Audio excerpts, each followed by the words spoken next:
Hello, and welcome to Message Magazine's daily devotional reading, Thoughts in Worship. Does it seem like your days are getting longer, yet your time with Jesus is getting shorter? Or maybe you just need a little pick-me-up that lasts longer than that morning cup of coffee, and is healthier too. Whatever the case, the way you spend the next few minutes in time just might determine where you spend eternity.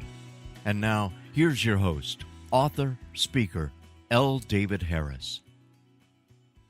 Today's scripture focus, John chapter 8, verses 3 through 11.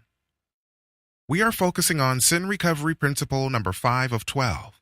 We confess to God and, when necessary, to people we've offended, the exact nature of our offenses.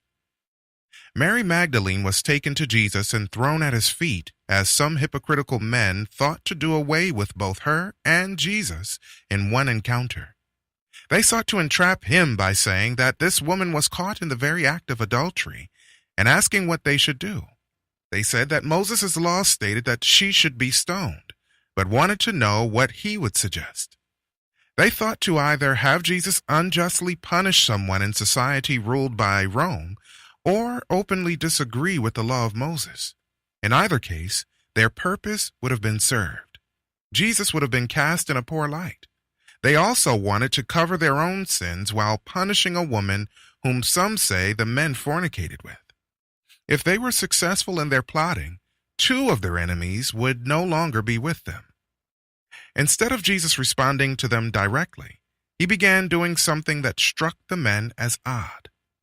But Jesus stooped down and with his finger wrote on the ground as though he heard them not.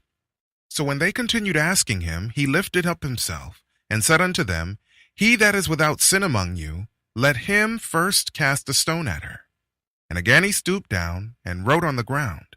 And they which heard it, being convicted by their own conscience, went out one by one, beginning at the eldest, even unto the last.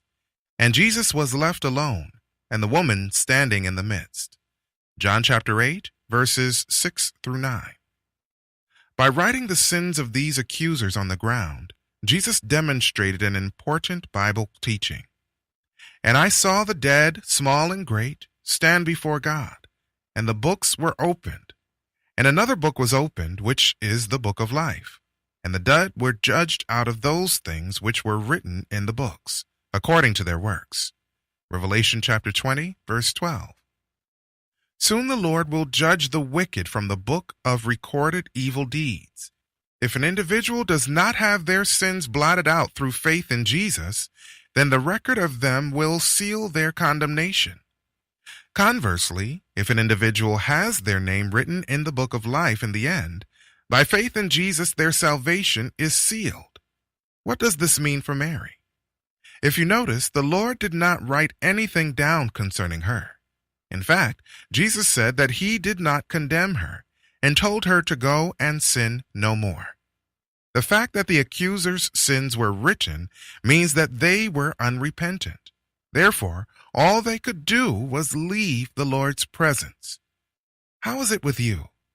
Do you accept the power of God to be forgiven and cleansed of your unrighteousness?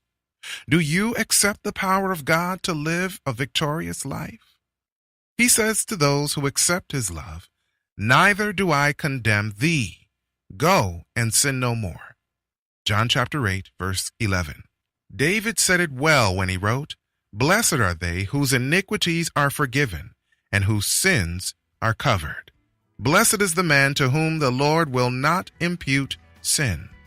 Romans chapter 4, verses 7 and 8. Thanks for joining us, listening friends. Always remember, the way you spend your time now just might determine where you spend eternity. Until next time, be at peace.